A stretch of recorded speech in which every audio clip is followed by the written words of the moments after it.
নতুন সরকারের প্রথম বাজেট আজ আঁকা 9,38,000 কোটি টাকা। জিডিপি প্রবৃদ্ধি লক্ষ্য 6.5। সীমিত সম্পদের মধ্যে জনগণকে স্বস্তি দেওয়াই লক্ষ্য, জানালেন মন্ত্রী। উচ্চ মূল্যস্ফীতির চাপ কমাতে বাজেটে চাল ডাল সহ 60 নিত্যপণ্যে কর ছাড়। কমতে পারে এসি, ফ্রিজ, ওষুধের দাম। রড, সিগারেট ও মদের দাম বৃদ্ধির আভাস। নির্মাণের 8 বছরেও সুফল মিলছে না দেশের প্রথম বর্জ্য ব্যবস্থাপনা প্ল্যান্টের। দিনে প্রক্রিয়াজাত হচ্ছে 15%। কমছে জৈব সার, বায়োগ্যাস ও বিদ্যুৎ উৎপাদনের লক্ষ্য।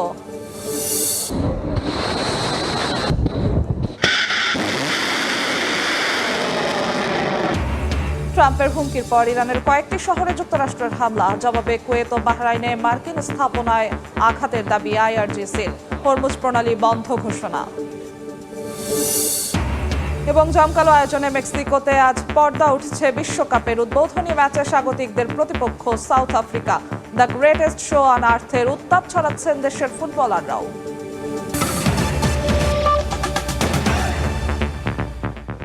সময় সংবাদের সঙ্গে আছি আমি জিন্নাতারা যশোয়া।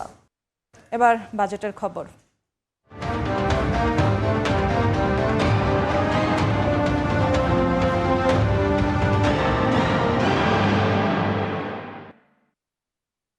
নতুন সরকার প্রথম বাজেট আজ গুরুত্ব পাচ্ছে বিএনপির নির্বাচনী প্রতিশ্রুতির বাস্তবায়ন। আকার হতে পারে 9,38,000 কোটি টাকা। জিডিপির প্রবৃদ্ধির লক্ষ্যমাত্রা 6.5 আর মূল্যস্ফীতিকে 7.5% আটকে রাখার প্রস্তাব দিতে পারেন অর্থমন্ত্রী। বাজেটে মোট রাজস্ব আয়ের লক্ষ্য 6,95,000 কোটি টাকা। এর মধ্যে ঘাটতি বাজেট 2,43,000 কোটি টাকা। ইয়ানুর শিফাতের রিপোর্ট।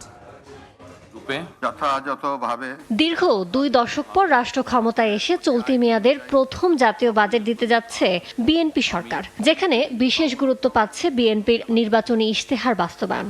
অর্থ মন্ত্রণালয়ের সূত্র বলছে 2026-27 অর্থ বছরের জন্য বাজেটের সম্ভাব্য আকার 9,38,000 কোটি টাকা। চলতি 2025-26 অর্থ বছরের তুলনায় যা 1,48,000 কোটি টাকা বেশি। আগামী অর্থ বছরে মোট দেশজ উৎপাদন বা জিডিপির আকার 68,31,633 কোটি টাকা হবে বলে ধরা হচ্ছে, যেখানে প্রবৃদ্ধির লক্ষ্যমাত্রা 6.5%। তবে জনগণকে স্বস্তি দেওয়ার চেষ্টার প্রতিফলন ঘটিয়ে মূল্যস্ফীতির হার হতে পারে 7.5%। এবারের বাজেটে বিশেষ বিবেচনায় রয়েছে আন্তর্জাতিক ঋণদাতা সংস্থাগুলোর শর্ত ও প্রত্যাশা। তাই জনগণকে স্বস্তি দেওয়ার পাশাপাশি উন্নয়ন সহযোগীদের সন্তুষ্ট রাখার উপর চাপ মোকাবেলা করতে হবে বাজেটে। নতুন সরকারের ক্ষমতা গ্রহণের পরেই সামাজিক নিরাপত্তা কর্মসূচি খাতকে সম্প্রসারণ করার পদক্ষেপ নেওয়া হয় নতুন বাজেটে, যা আরও সুবিন্যস্ত করা হবে। বাজেটে মোট রাজস্ব আদায়ের লক্ষ্যমাত্রা 6,95,000 কোটি টাকা। এর মধ্যে এনবিআর থেকে 6,04,000 কোটি টাকা, এনবিআর বহির্ভূত কর 25,000 কোটি টাকা আর এনটিআর থেকে আসবে 66,000 কোটি টাকা। আগামী বাজেটে সুদ পরিশোধ হতে পারে 1,27,500 কোটি টাকা। এর মধ্যে অভ্যন্তরীণ 1,05,000 কোটি টাকা আর বৈদেশিক ঋণের সুদ 22,500 কোটি টাকা। এদিকে বার্ষিক উন্নয়ন কর্মসূচি বাস্তবায়নে ব্যয়ের লক্ষ্য নির্ধারণ করা হয়েছে 3 লাখ কোটি টাকা। 2 দশক পর আবার রাষ্ট্র ক্ষমতায় এসে প্রথমবারের মতো বাজেট দিতে যাচ্ছে বিএনপি সরকার। তাই কেবল আয় ব্যয়ের হিসাব নয়, এটি হতে যাচ্ছে প্রতিশ্রুতি ও প্রত্যাশার এক নতুন খতিয়ান। প্রস্তাবিত বাজেট কতটা স্বস্তিদায়ক হবে আর কতটা গতি আনবে দেশের অর্থনীতিতে, তা দেখার অপেক্ষায় সাধারণ মানুষ। ইয়ানুর শিফাত, সময় সংবাদ, ঢাকা। 2026-27 প্রস্তাবিত বাজেট উপস্থাপন করতে সংসদ ভবনে পৌঁছেছেন অর্থমন্ত্রী আমির খসরু মাহমুদ চৌধুরী। বাজেট অনুমোদনের জন্য কিছুক্ষণের মধ্যে শুরু হবে মন্ত্রিসভার বিশেষ বৈঠক। সকালে 10টার আগেই জাতীয় সংসদ ভবনে পৌঁছান তিনি। জানান, সীমিত সম্পদের মধ্যেই দেশের জনগণকে স্বস্তি দেয়া এবারের বাজেটের লক্ষ্য। বহুদিন পর নির্বাচিত সরকার বাজেট উপস্থাপন করতে যাচ্ছে মন্তব্য করে আমির খসরু মাহমুদ চৌধুরী বলেন, অর্থনৈতিক সুফল যেন প্রান্তিক মানুষ পায় তা মাথায় রেখেই কাজ করছে সরকার। ভঙ্গুর থেকে স্থিতিশীল অর্থনীতির দিকে দেশকে এগিয়ে নিতে এবারের বাজেট প্রণয়ন হচ্ছে বলেও জানান মন্ত্রী।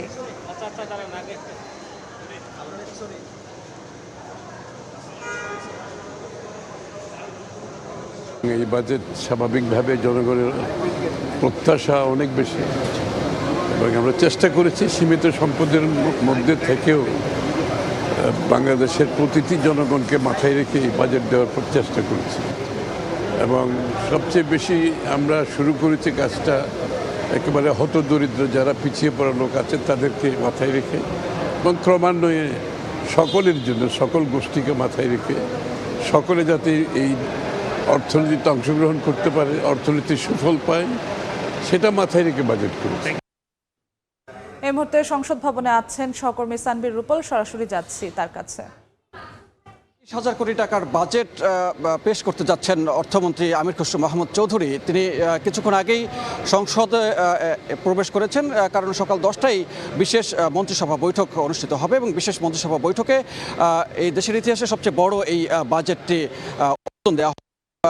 প্রধানমন্ত্রী সভাপতিত্বে এই মন্ত্রিসভা বৈঠকটি অনুষ্ঠিত হবে এবং এখান থেকেই বাজেট সেই আনুষ্ঠানিকতা শেষ করে তারপরে বিকেল 3টা নাগাদ অধিবেশন শুরু হবে এবং অধিবেশনের শুরুতেই অর্থমন্ত্রী তিনি স্পিকারের অনুমতিক্রমে এই বাজেটটি সংসদে পেশ করবেন। আমরা যতটুকু জানতে পেরেছি যে প্রত্যেক বছর বাজেটের সারসংক্ষেপ সেগুলো বক্তব্য আকারে পেশ করা হলেও এবার অর্থমন্ত্রী তিনি নিজে যতটুকু সম্ভব বাজেটটি পড়ে শোনাবেন এবং সেই প্রস্তুতি তিনি নিয়ে রেখেছেন।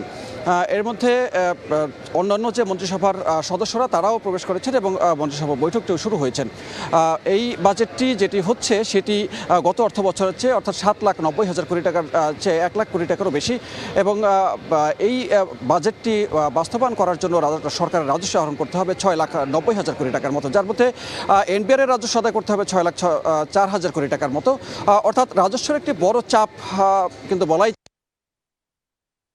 কীভাবে মোকাবেলা করা যাবে সেটি এখন বড় চ্যালেঞ্জ হিসেবে দেখছেন। তবে সবচেয়ে বড় আরেকটি চমক থাকছে এই বাজেটে, সেটি হচ্ছে সবাই জানেন যে ফ্যামিলি কার্ড এবং সরকারের যে নানা রকমের কর্মসূচি আছে সেই কর্মসূচিগুলোর সামাজিক নিরাপত্তা খাতের বলয়ের মধ্যে আওতায় নিয়ে আসা হবে এবং ধীরে ধীরে এটিকে এই আওতা বাড়ানো হবে। তবে এবার 1.5 লাখ কোটি টাকার মতো সামাজিক নিরাপত্তা খাতে ব্যয় করা হতে পারে। তবে সেই ব্যয়ের মধ্যে অন্তত 7 থেকে 8টি নতুন কর্মসূচি যোগ করা হতে পারে এবং কিছুক্ষণ আগে অর্থমন্ত্রী যখন সংসদে প্রবেশ করছেন তখন আমাদেরকে জানিয়েছেন যে এই বাজেটটি সবার জন্য অন্তর্ভুক্তিমূলক বাজেট তিনি করতে চান এবং সেভাবেই চেষ্টা করেছেন এবং দরিদ্র যে লোকগুলো আছে তাদেরকে পেছন থেকে টেনে তোলার জন্য এই বাজেট কিভাবে কাজ করবে সেটিকে মাথায় রেখেই তিনি এই বাজেটটি করেছেন এবং এই বাজেটটির মধ্যে যদিও উন্নয়ন বাজেট যদি বলি তাহলে 3 লাখ কোটি টাকার মতো, অর্থাৎ বাকি যে প্রায় 6 লাখ কোটি টাকা বা তার বেশি 6 লাখ কোটি টাকার মতো বা 5.5 লাখ কোটি টাকার মতো আছে অনুন্নয়ন বাজেট, অর্থাৎ উন্নয়ন বাজেট হিসাবে পাচ্ছে এবার দেশ 3 লাখ কোটি টাকা। তো বিকাল 3টায় সংসদে বাজেটটি পেশ করার জন্য অর্থমন্ত্রী গেছেন ভেতরে এবং আমরা অপেক্ষা করছি বাজেটটি কেমন হয় এবং কিভাবে উপস্থাপন করা হয়। জানিয়ে দিচ্ছি এই মুহূর্তের সংবাদ এবং পরবর্তীতে জাতীয় বাজেটের খবর জানাতে সংসদ ভবন থেকে সরাসরি যুক্ত হয়েছিলেন সহকর্মী সানবীর রূপল। এবার বাজেট নিয়ে আলোচনার জন্য স্টুডিওতে যুক্ত হচ্ছেন সহকর্মী SM আরিফিন। আরিফিন, আপনাকে স্বাগত। আজ জাতীয় বাজেট উত্থাপন করা হবে বিকেল 3টায়। এখন পর্যন্ত বিভিন্ন সূত্রে পাওয়া তথ্য মতে আপনার কাছে বাজেট সম্পর্কে সবশেষ কী তথ্য আছে জানাবেন আমাদের। দেখুন, কঠিন এক অর্থনৈতিক বাস্তবতায় প্রায় 2 দশক পরে ক্ষমতায় এসেছে বিএনপি সরকার এবং তাদের সামনে প্রথম যে চ্যালেঞ্জটি রয়েছিল যে অর্থনীতির ভঙ্গুর, এই অর্থনীতিকে গতি ফেরানো।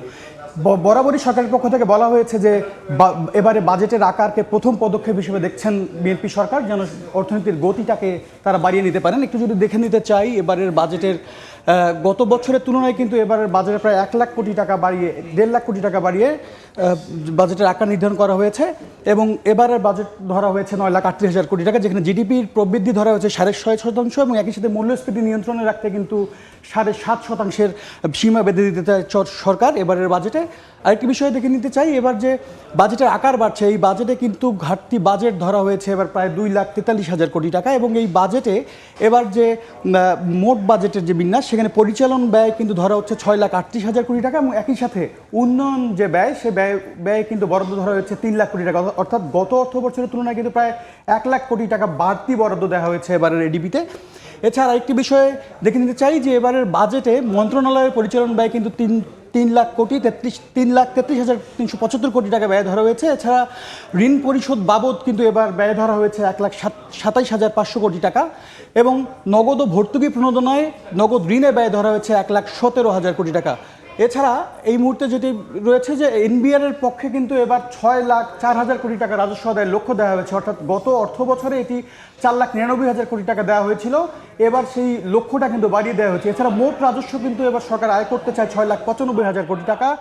এই রাজস্ব টোটাল যে বাজেটটি রয়েছে 9,38,000 কোটি টাকা, এই বাজেটের মধ্যে 6,95,000 কোটি টাকাই কিন্তু এনবিআরকে আয় করতে হবে এবার। এবং এই যে বাজেটের ঘাটতি রয়েছে গত বছর 2024-25 অর্থ বছরের তুলনায়, সেটা কিন্তু 2,26,000 থেকে বেড়ে এবার কিন্তু 2,43,000 কোটি টাকায় এটি দাঁড়িয়েছে।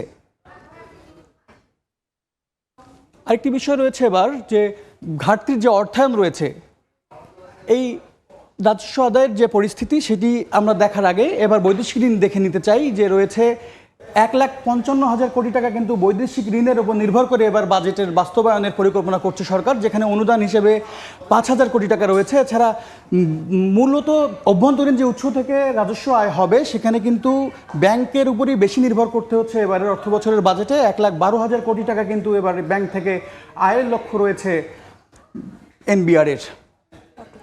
এরপর রাজস্ব আদায়ের যে বাস্তবতা রয়েছে সেটা আমরা যদি দেখতে চাই, 2025-26 অর্থ বছরে 5,64,000 কোটি টাকার কিন্তু লক্ষ্যমাত্রা রয়েছে। এছাড়া এনবিআর বহির্ভূত যে কর সেটা কিন্তু 65,000 কোটি টাকা আদায় করতে চায় এনবিআর। এছাড়া নন এনবিআর ট্যাক্স যেটি রয়েছে সেটা কিন্তু 61,000 কোটি টাকা কিন্তু এবারের অর্থ বছরের বাজেটে লক্ষ্য রয়েছে সরকারের পক্ষ থেকে।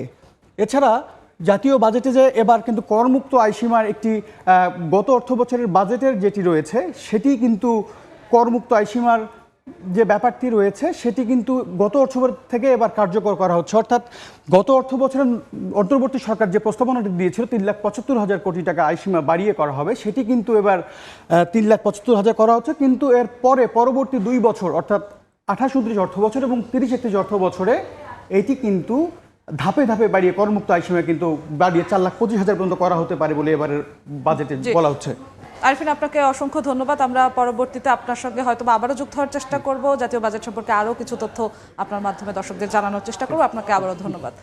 দর্শক, সহকর্মী MS আরিফিন আমাদের সঙ্গে যুক্ত হয়েছিলেন স্টুডিওতে বাজেট সম্পর্কিত বিভিন্ন তথ্য জানাতে। এদিকে ভোক্তার উপর উচ্চ মূল্যস্ফীতির চাপ কমাতে বাজেটে চাল ডাল সহ 7টি নিত্যপণ্যে কর ছাড় দিতে যাচ্ছে সরকার। শুল্ক প্রত্যাহার হচ্ছে ক্যান্সার সহ 68 ধরনের ওষুধ তৈরির কাঁচামাল আমদানিতে। দেশে ফ্রিজ, এসি উৎপাদনেও ভ্যাটের হার নামছে অর্ধেকে। উৎসে কর হ্রাসের প্রস্তাবে কমবে স্বর্ণের দাম। বিপরীতে রড, সিগারেট ও মদের দাম বৃদ্ধির প্রস্তাব আসছে নতুন বাজেটে।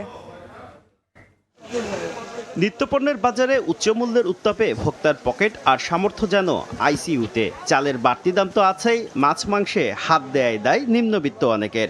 মূল্যস্ফীতি 9.42% ঘরে, যা গত 16 মাসের মধ্যে সর্বোচ্চ। তবে সরকারের ভাবনাতেও প্রাধান্য পাচ্ছে সাধারণ মানুষের জীবনমান। এবারের বাজেটে তাই চাল, গম, আলু, পেঁয়াজ ও ভোজ্য তেল সহ 7টি নিত্যপণ্যের উৎসে কর 1% থেকে নামছে 0.5%। প্রত্যাহার করা হচ্ছে নিয়ন্ত্রণমূলক শুল্ক। কৃষি উৎপাদন বাড়াতে সার ও কীটনাশকে 7.5% ভ্যাট ও কর প্রত্যাহার হচ্ছে। সংসার শুরুর পরিকল্পনা করছেন? এই বাজেট আপনাকে কিছুটা স্বস্তি দিতে পারে। দেশে এসি, ফ্রিজের উৎপাদন পর্যায়ে ভ্যাট 15% থেকে 7.6% নামছে। এছাড়া ওয়াশিং মেশিন, গিজার, ব্লেন্ডার, জুসারের বিদ্যমান কর সুবিধার মেয়াদও বাড়ছে। তীব্র গরমে লোডশেডিংয়ের ভোগান্তি এড়াতে বাসায় লাগাতে পারেন সোলার সিস্টেম, কারণ সৌরবিদ্যুতের যন্ত্রপাতি ও উপকরণ আমদানিতে 2031 সাল পর্যন্ত কর অব্যাহতির সুবর্ণ সুযোগও মিলছে। সংসার তো আছেই, সন্তান দিবেন ভাবছেন? সেখানেও আছে স্বস্তির খবর। শিশু খাদ্য তৈরির কাঁচামালের ওপর বিদ্যমান আমদানি শুল্ক 15% থেকে কমিয়ে 10% করা হচ্ছে। শারীরিক সক্ষমতা বাড়াতে নিয়মিত খেতে পারেন খেজুর, কারণ আমদানিতে বিদ্যমান 5% নিয়ন্ত্রণমূলক শুল্ক প্রত্যাহারের প্রস্তাব আসছে। স্ত্রীকে খুশি করতে পারেন স্বর্ণ দিয়ে। বাজেটে স্বর্ণ ও স্বর্ণালংকার সরবরাহে 5% উৎসে কর কমিয়ে মাত্র 0.5% করা হচ্ছে। এছাড়া জুয়েলারি সেবায় 5% ভ্যাটের পরিবর্তে প্রতি ভরিতে 2,500 টাকা সুনির্দিষ্ট কর নির্ধারণ হচ্ছে। কমবে সাজগোজের খরচও। প্রতি কেজি লিপস্টিক আমদানিতে শুল্কায়ন মূল্য 40 থেকে কমিয়ে $30 নির্ধারণ করা হচ্ছে। প্রতি KG lotion, face cream, face wash আমদানিতে শুল্কায়ন মূল্য $10 থেকে কমিয়ে $7 নির্ধারণ করা হচ্ছে। নগদ অর্থে এত সব কেনাকাটায় নিরাপত্তা ঝুঁকির শঙ্কায় আছেন? তাহলে শুনুন, ক্যাশলেস লেনদেন উৎসাহিত করতে পয়েন্ট অফ সেল মেশিনের আমদানি শুল্ক 10% থেকে নামছে 5%। প্রত্যাহার হচ্ছে 7% আগাম করও। তুলে নেওয়া হচ্ছে এটিএম কার্ড সহ সব ধরনের কার্ড তৈরির কাঁচামালে 5% আগাম কর। পরিবেশ বান্ধব যোগাযোগ ব্যবস্থা নিশ্চিত করতে electric charging station, electric bus ও ইলেকট্রিক ট্রাক আমদানির উৎসে কর 5% থেকে কমিয়ে 0% করার প্রস্তাব আসছে। সুবিধা মিলবে স্থানীয় ইলেকট্রিক গাড়ি ও ই বাইক উৎপাদন শিল্পে কর রেয়াতের।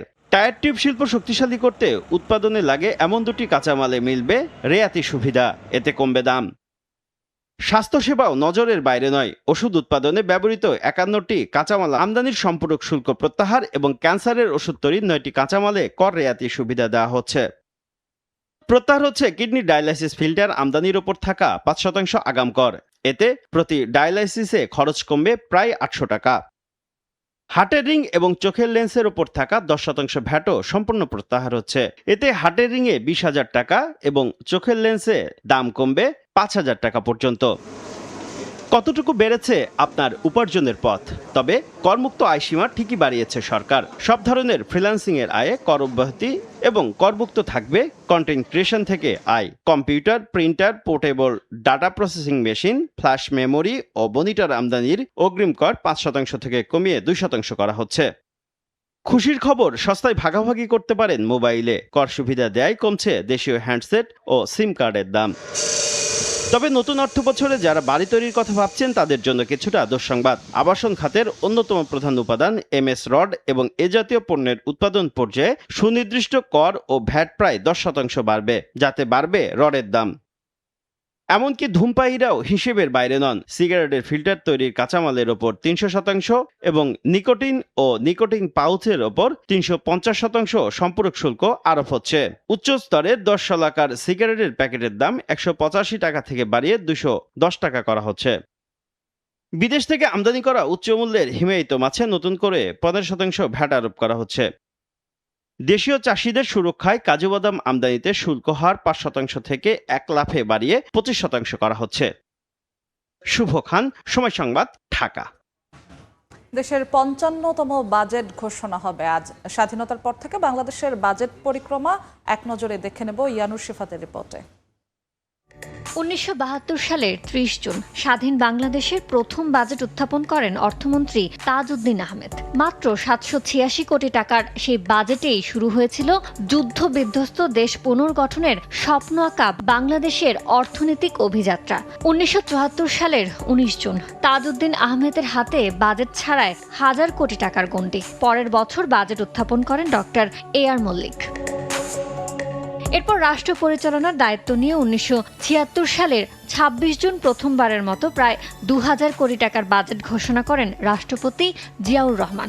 দেশকে শক্তিশালী অর্থনীতির ভিতে দাঁড় করাতে 77-এর 25 জুন 2184 কোটি টাকা আর 1978 সালে 30 জুন জিয়াউর রহমান ঘোষণা করেন 2499 কোটি টাকার জাতীয় বাজেট।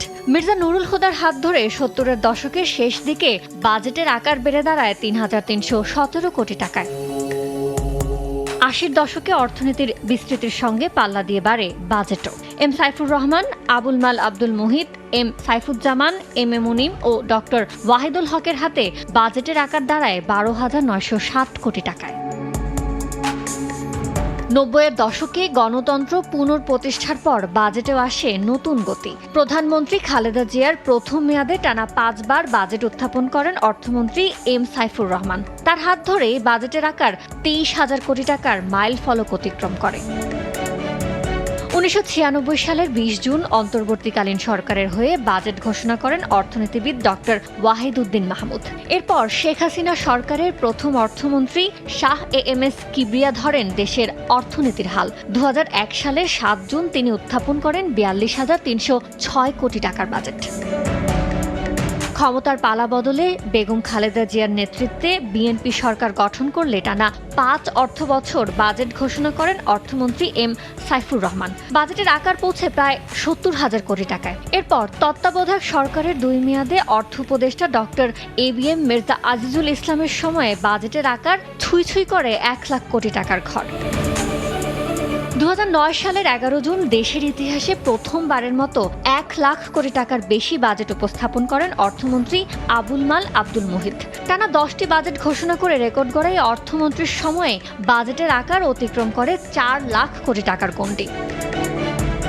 মুহিতের পর দায়িত্ব নেন আহম মুস্তফা কামাল। টানা 5টি বাজেট উপস্থাপনের মধ্য দিয়ে তিনি বাজেটকে নিয়ে যান 7.5 লাখ কোটি টাকার দোরগোড়ায়। এরপর 2025-26 অর্থ বছরে 7,97,000 কোটি টাকার বাজেট ঘোষণা করেন অর্থমন্ত্রী আবুল হাসান মাহমুদ আলী। আর দেশের ইতিহাসে প্রথমবারের মতো বাজেটের আকার কমিয়ে 7,90,000 কোটি টাকার বাজেট দেয় অন্তর্বর্তী সরকার। 5.5 দশকের যাত্রায় আবার রাষ্ট্র ক্ষমতায় বিএনপি। এই সরকারের অর্থমন্ত্রী হিসেবে জীবনে প্রথমবারের মতো আজ দুপুর 3টায় বাজেট ঘোষণা করবেন আমির খসরু মাহমুদ চৌধুরী, যে বাজেটের আকার হতে পারে 9,38,000 কোটি টাকা। ইয়ানুর শিফাত, সময় সংবাদ, ঢাকা। সময় সংবাদে আরো থাকছে। জলবায়ু পরিবর্তনে মোংলা উপকূলীয় অঞ্চলে মাছ চাষে বিপর্যয়, পানিতে বাড়ছে লবণাক্ততা, ঋণের চাপে নিঃস্ব হওয়ার পথে বহু চাষি, পরিকল্পিত ঘের করার তাগিদ মৎস্য বিভাগের। সীমান্তে পুশিন ঠেকাতে টহল জোরদার করেছে বিজিবি, পাশাপাশি স্থানীয়রা দিচ্ছেন পাহারা। এই মুহূর্তে জামালপুরের বকশীগঞ্জের রামরাম এলাকায় আছেন সহকর্মী জাহাঙ্গীর আলম, সরাসরি যাচ্ছি তার কাছে।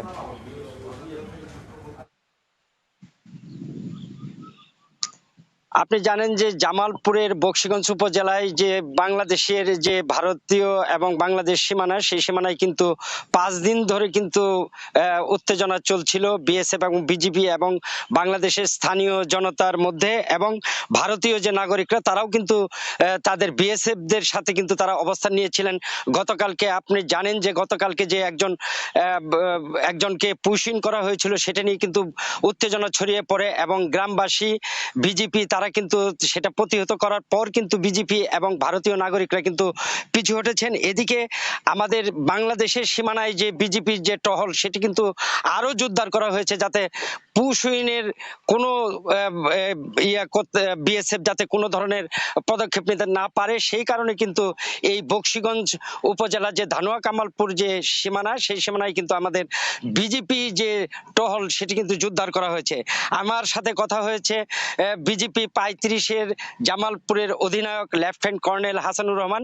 উনি যেটি বলেছেন যে গতকালকে যে উত্তেজনা ছড়িয়ে পড়েছিল, সেই উত্তেজনার অবসান হয়েছে। আমরা আমাদের দেশের বাংলাদেশি যারা ছিল তাদেরকে আমরা এলাকার নাগরিকদেরকে সরে যেতে বলেছি আমাদের সীমানা থেকে।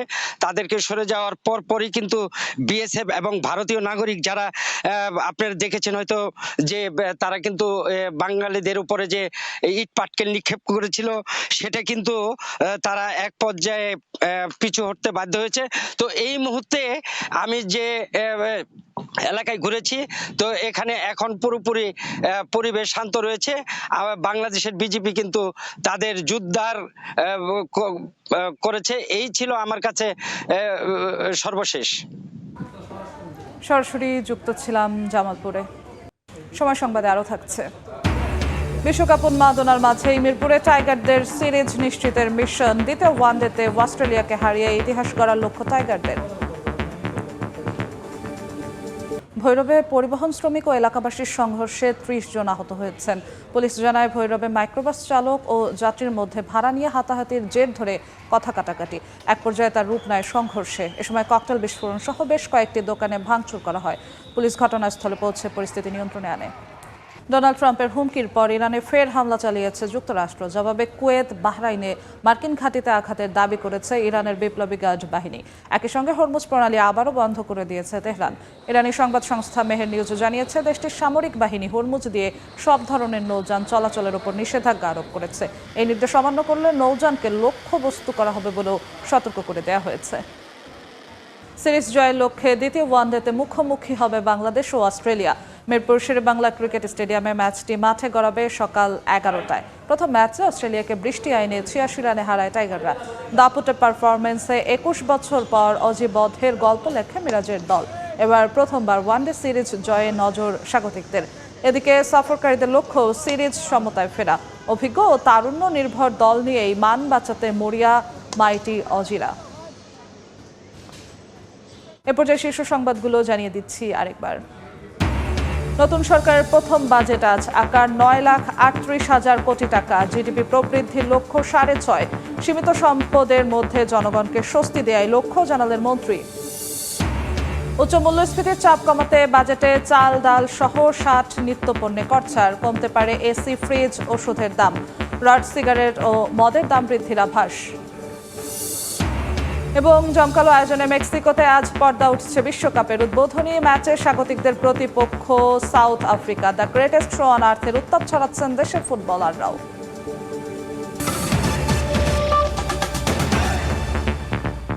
এই ছিল সকাল 10টার সময় সংবাদের। পরে সময়ের বাণিজ্য নিয়ে সঙ্গে থাকবেন সহকর্মী কাজল আব্দুল্লাহ। ধন্যবাদ যশোয়া।